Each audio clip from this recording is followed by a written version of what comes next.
Hello everyone and welcome to episode 80, Stomping the Meta with Eldrazi of In Response, a legacy podcast. I'm Philipp Klein I am Daniel. And I'm Peter Plank. and we're talking about Eldrazi in Legacy. At least in this episode. You are listening to In Response, a legacy podcast. A show where three handsome guys talk about their favorite Magic the Gathering format, Legacy. I'm Peter Plank, the artificer. I've got everything at hand in my Goblin Welders toolbox. I am Daniel, the scientist. I ponder precisely about the next move that decides the fate of my opponents. I'm Philipp Klein, the rogue. I use the graveyard to fuel opponents with agony. And now, lean back and enjoy.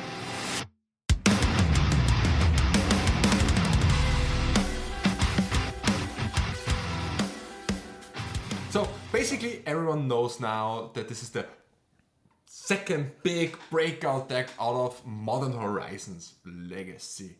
I mean, did anybody really see it coming? The Eldrazi didn't look that promising on paper at first. Yeah, that's true. Actually, a lot of like mid-range to small costed creatures were printed in Modern Horizons, and some good effects were attached to the creatures, but not too like overpowering like we had it in the past with the Eldrazi winter period. So I was surprised that actually it turned out to be really viable, and some versions of this Stompy deck are heavily played, I would say.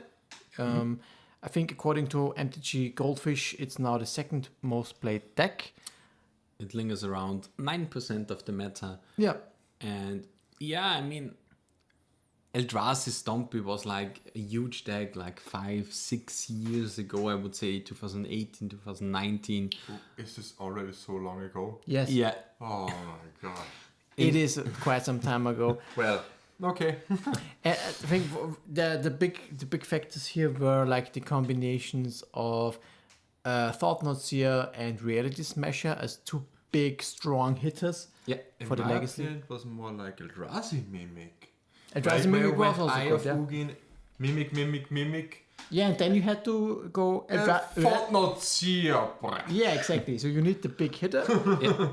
Mimic was good, of course. It was the bridging from the early game to the mid to late game. But right now, we don't see any of those cards anymore, except for Thought-Knot Seer. It still sees play. It still survived. It's still a menace. It still takes the key piece out of your opponent's hand. Yeah. I mean, it gives them a card if it goes away, but now we have, I think, a key piece in like two cards in there, and it's like it that heralds the ends or the end, because it's like the cost reducer, it lowers the clock a little bit, it pumps out the borg together with Glen Flash Raker, it pumps out like a pretty wide sized board. And now we come to the good part, because like Cloudpost, Mücke Spawn is like the wasteland engine in the deck most of the time. You mentioned a couple of cards at this already for new spoiler. Let's talk about the Herald. You mentioned that this is the cheapest Eldrazi. Yeah. It is a 2-mana 2/2 that pumps up your Eldrazi's and makes them cheaper for once. Yeah. I guess this is more like a glue card. I would. I think it only makes the Eldrazi cheaper that costs 7 or more. Could be. I'm pretty sure. So, actually, I don't really get it that this took the spot of Eldrazi Mimic. In my opinion, it's a lord that pumps all your other Eldrazi's. It's nice with Garen Flash Raker if you make the tokens. Mm-hmm. But isn't the Mimic simply better? I mean, for me, it feels like it that heralds the end is played more widely just because it's new. Maybe. But I think that you shouldn't underestimate the pump. That's it. +1/+1 giving to creatures is certainly nothing to sneeze at. And one big thing is like in previously the Eldrazi decks, you had like the really big hitters that came down the turn after the Eldrazi Mimic, and now we have like the Glaring Flash Raker, which is not a big body in itself. The Sowing Myrkospawn, which is not a big body in itself. So the Mimic doesn't really get the pump as it would have in previous times. So you, and especially together with Glaring Flash Raker, I think that's more power. That's a good mention, because a lot of the things that these Eldrazi decks at this moment are well, putting to the table are the abilities they bring rather than simple stats. And you mentioned Glaring Flash Raker. It is the 3-mana creature that pings your opponent every time I think a colorless creature enters the battlefield. Yeah, and you get a token, an Eldrazi sign token, when you cast a colorless spell. Exactly. Yeah. And you mentioned also the Sowing Myrkospawn. It has a kicker. If you pay it, you get to exile one of the lands from your opponent. And when you cast it, you get to search for a land and put it into play. So a lot of these Eldrazi creatures are not based on pure stats, but more on the abilities. And I think the most important ones are that those abilities are cast abilities, cast triggers. Glaring Flash Raker triggers on cast of creatures, and the Myrkospawn triggers also on cast. And this works very nicely against cards like Force of Will, against like Daze, because you still have the ability on the stack. You can counter the creature, which is okay, but you still have to deal with the triggered ability of the creature overall. Yeah, and especially in a really, really low to the ground format, you need to be like Daze proof, you need to be like Force of Will proof. And yeah, a thing that really empowers this archetype is like we have the usage of a lot of fast mana now. Like the Lotus Petal in the mostly in the version that only plays the green creatures. Yes. And also in the version that incorporates the red creatures, we have the Mox Diamonds. So you can really go to a 3-drop spot on the turn 2 to empower your later things.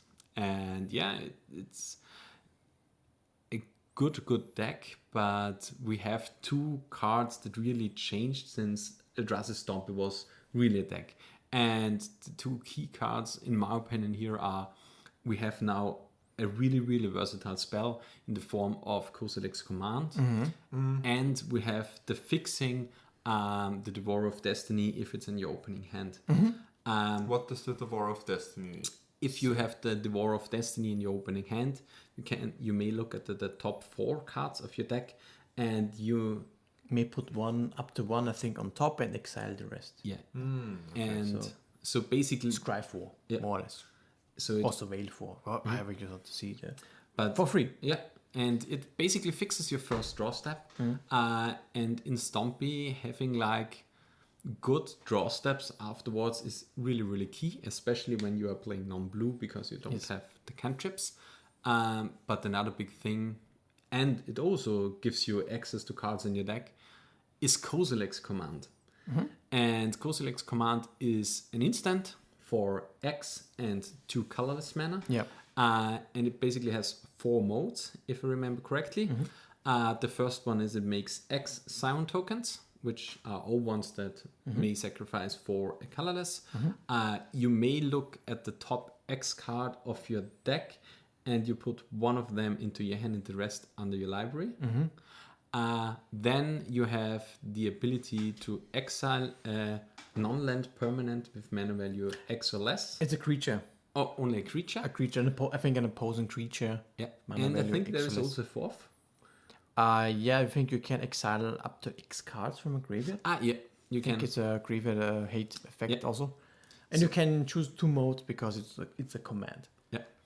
And together with like Eye of Ugin and it that heralds the end, it basically makes mana now.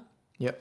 And but it's a card, it gives you access to a good card and it gives you mana, or it removes an opposing threat Yep. and it gives you mana or a card that you need to cast or that you can cast for the next turn. So it's really, really versatile. And like Devour of Destiny for 7, Eye of Ugin most of the time for 5, and you play like the Soul Lands and you have maybe layering some Simons around, so it's more or less like easily castable on turn 3 or 4. It's less aggressive, but I think I would compare it to similar as the Reality Smasher slot. Yeah. In the past, it is the big end creature that I think when it enters or when it casts, I guess it's also a cast trigger. You get to exile a non-land permanent as well from your opponent, and it's a big 6/6, so a pretty big and strong creature. While it also is useful in the opening hand when you start the game, so it's more or less good in the early game, good in the late game. Overall, pretty strong card that definitely makes sense to be included in this Eldrazi Stompy decks. What I think we mentioned a couple of times is Eye of Ugin. I guess is for me it really strikes me as one of the most best cards of the deck, especially in combination with all threats in the deck. It makes all spells cheaper, and it makes sure that you never run out of gas, because you can just use it to for any creature that you need. And what I also like particularly, you can even search for Kozilek's command because it is an Eldrazi. Also an Eldrazi. Yes. That's true. No, actually, it says 7 and tap, search your library for a colorless creature card Okay. and reveal Okay, So okay. not searching for Kozilek's command here. Okay. it. No searching for Kozilek's command, unfortunately. But yeah, you still get, if you want to have a remove spell, you get the Devour of Destiny, which exiles on cast any permanent that is 1 or more colors. And yeah, you can default not see if you want to have access in your opponent's hand. And Yes. you get the Sowing Mucus Sperm spawn if you want to get rid Will of also be opposing nice. lands. Exactly, yeah. but- It's pretty valuable. And I think you mentioned there is another version that is played that incorporates red also. Yeah. It is for the, how's it called? The Eldrazi The line breaker. Line Breaker, exactly. Eldrazi Linebreaker, yeah. It's a free drop. 1 colorless, 1 red, 1 generic. And I think it's a free with haste. And it pumps, it gives 1 creature plus X plus O for the number of Eldrazi's or creatures that you have. At the beginning of combat Yeah. on your turn, target creature you control gains haste Yeah. and gains plus X plus O until end of turn, where X is the number of Eldrazi you control. And it has trample. And it has trample. And the big thing here is like, it's like nearly Reality Smasher. Yeah. Or, I mean, Yeah. it's Reality Smasher, but better. It's better basically because even if you don't have anything going on, let's say if you have a Mox and Eldrazi Temple, you can play it on turn 1. No. And you No, it costs colorless, a generic, and a red, and Eldrazi. With Eldrazi Temple. I'm sorry. If Eldrazi template works, with Eye of With Ugin, Eye of doesn't Ugin, work, yeah. it doesn't Eye of work. Ugin doesn't work, but if it should work because you get two mana. colorless mana exactly.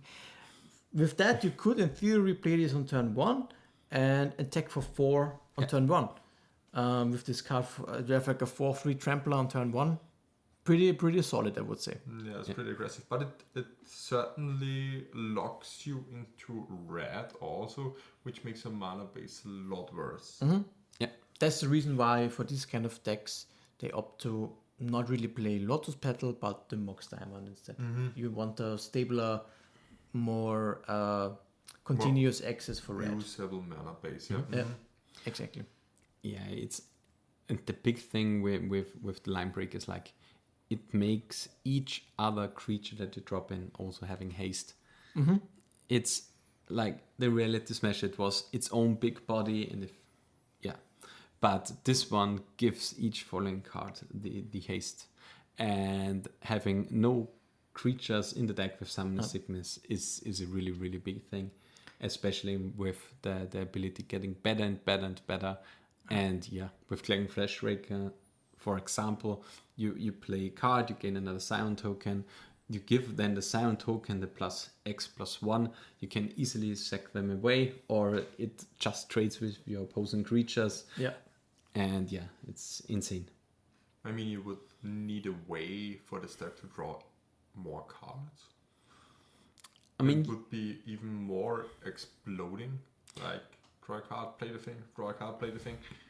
yeah, it's like you have the Kozilek's command to dig. You have also the Null Drift in the deck, actually, to dig for additional cards. You have in there the Lotus Petals to maybe use it as an evoke engine in the earlier turns.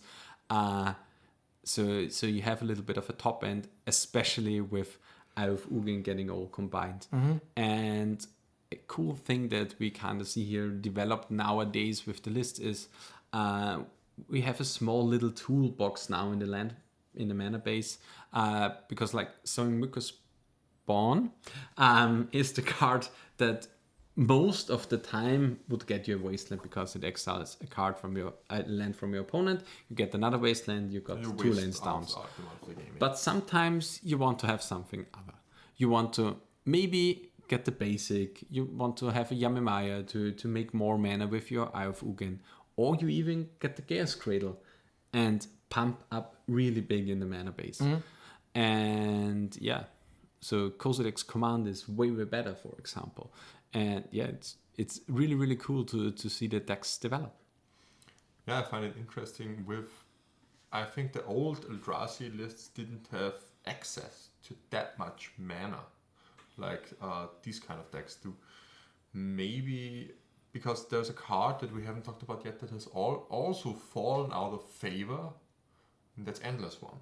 Endless One also doesn't get played anywhere, Yeah. but I could see it maybe in these kind of decks with Chaos Cradle, with Yavimaya, with Kozilek's command, to just drop one really, really big Endless One.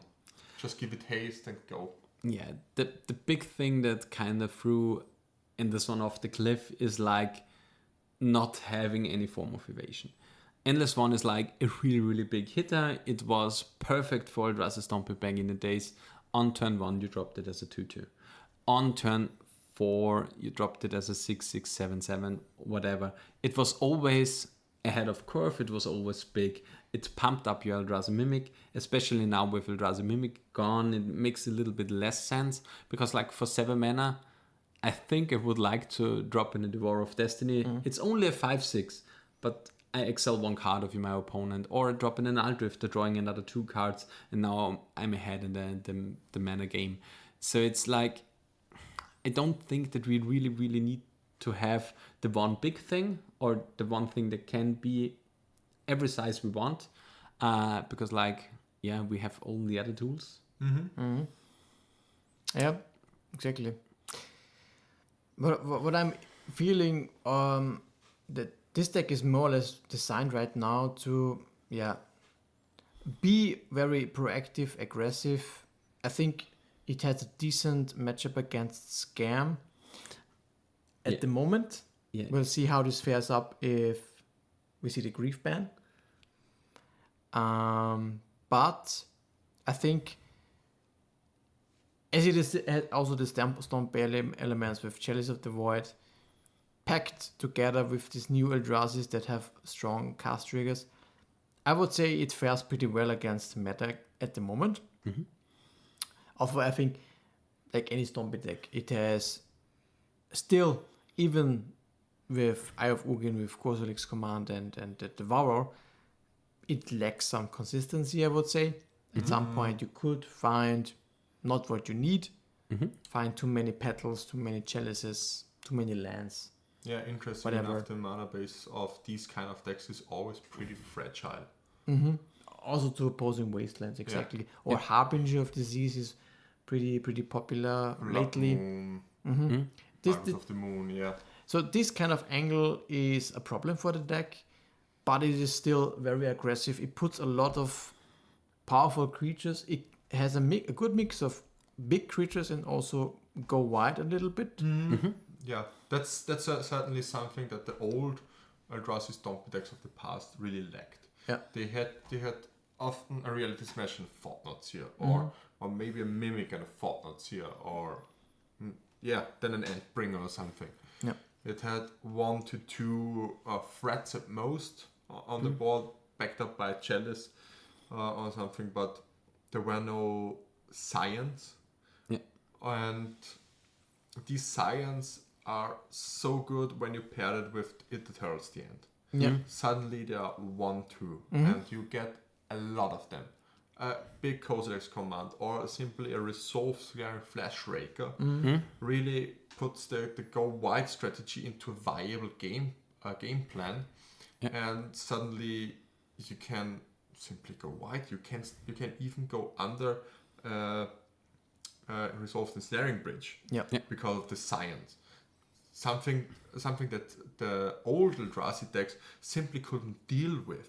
Yeah. There wasn't anything in the deck that could work against the Resolved Ensnaring Bridge. Yeah, back in the days, the old Eldrazi Stompy, it only had one thing that it did, and it did it really well, and this was like Smash.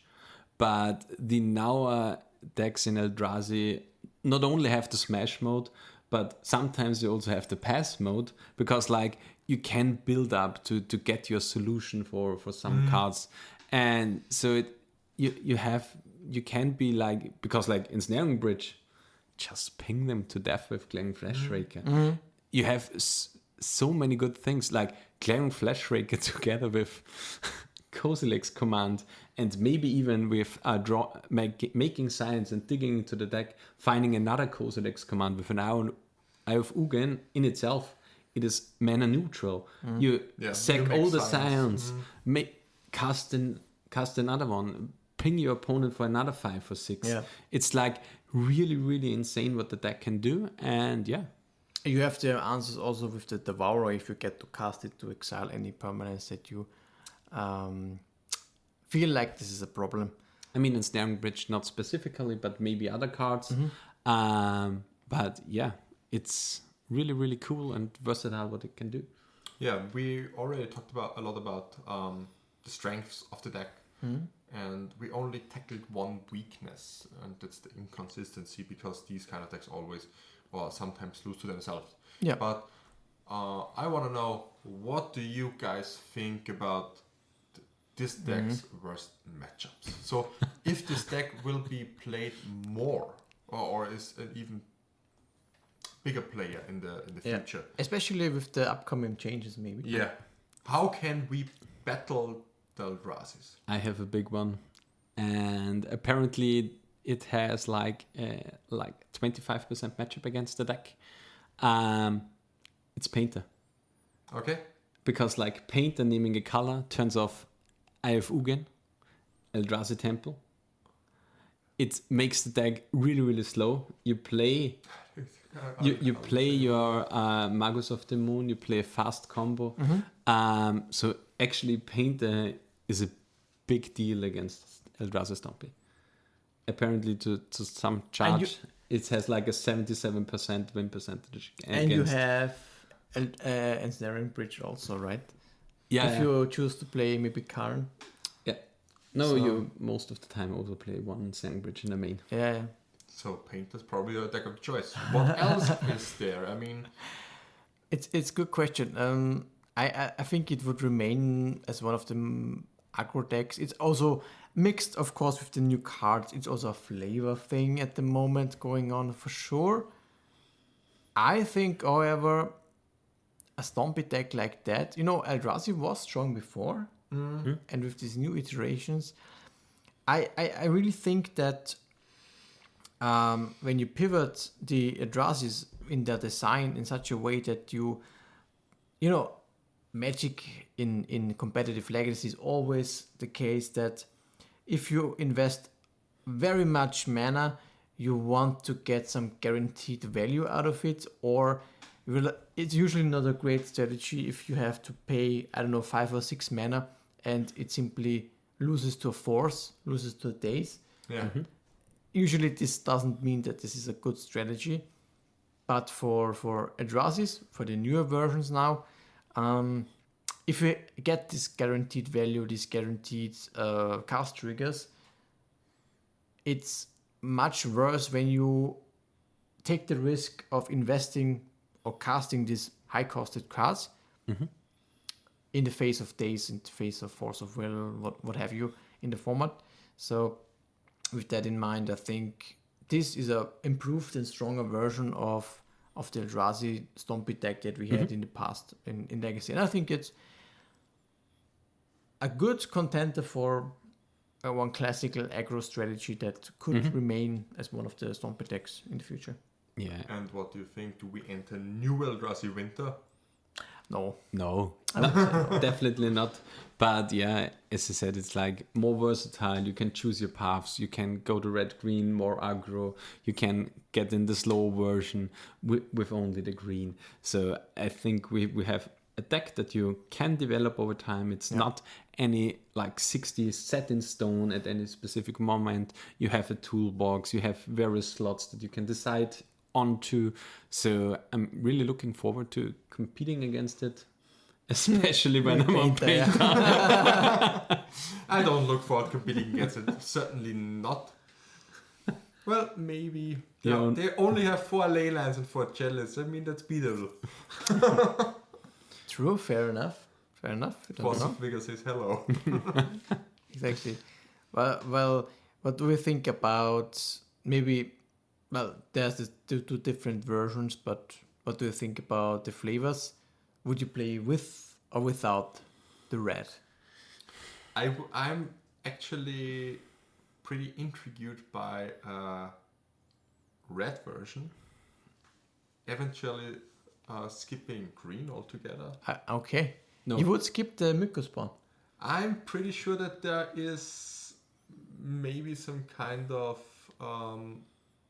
How's the idea behind that. I don't know if there are enough Eldrazi's in red. Do you think Delver is playable without Wasteland and Daze?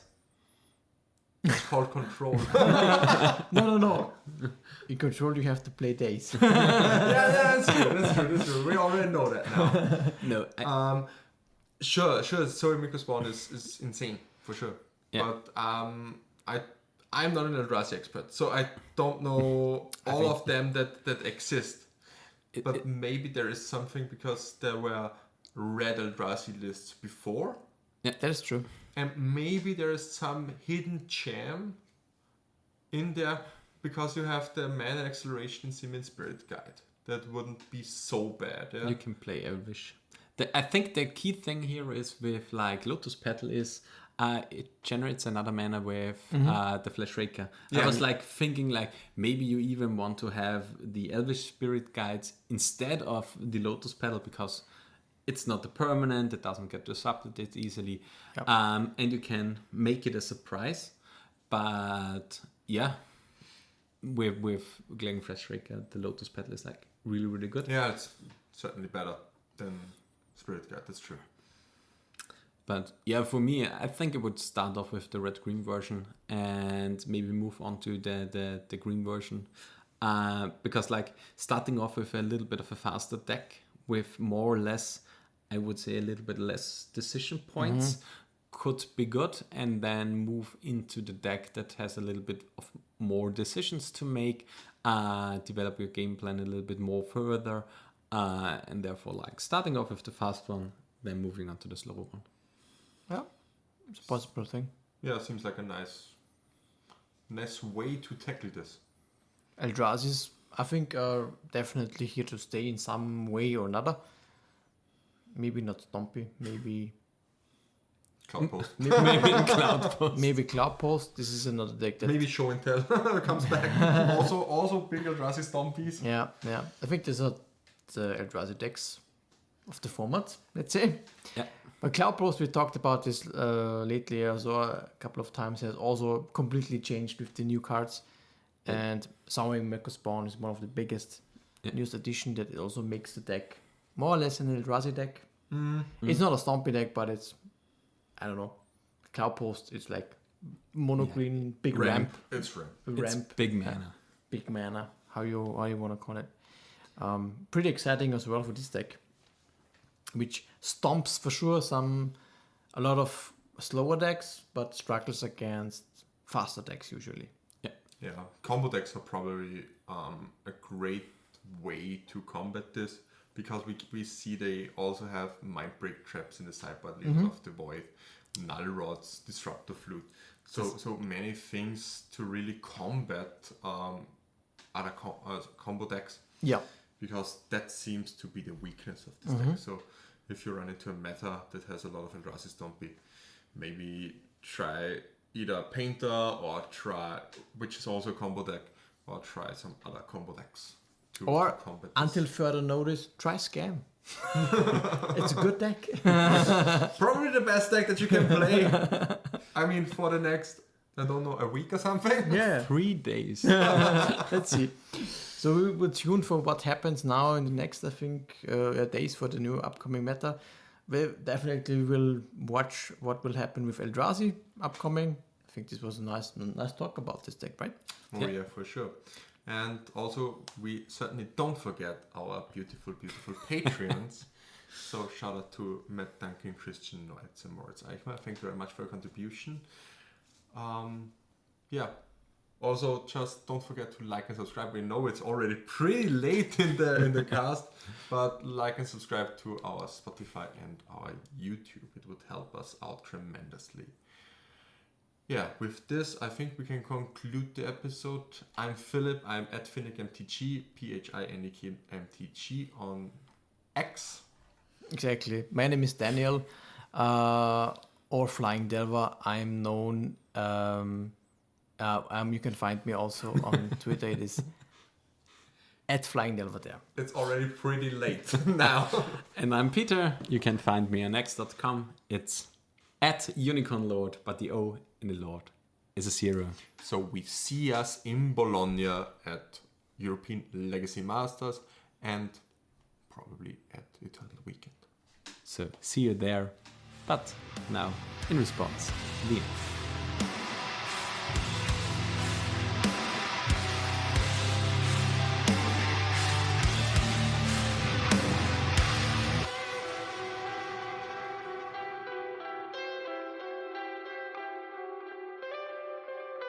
This was In Response, a Legacy podcast. If you enjoyed the ride, feel free to support the show by following, leaving a review, or subscribe on patreon.com/response_legacy.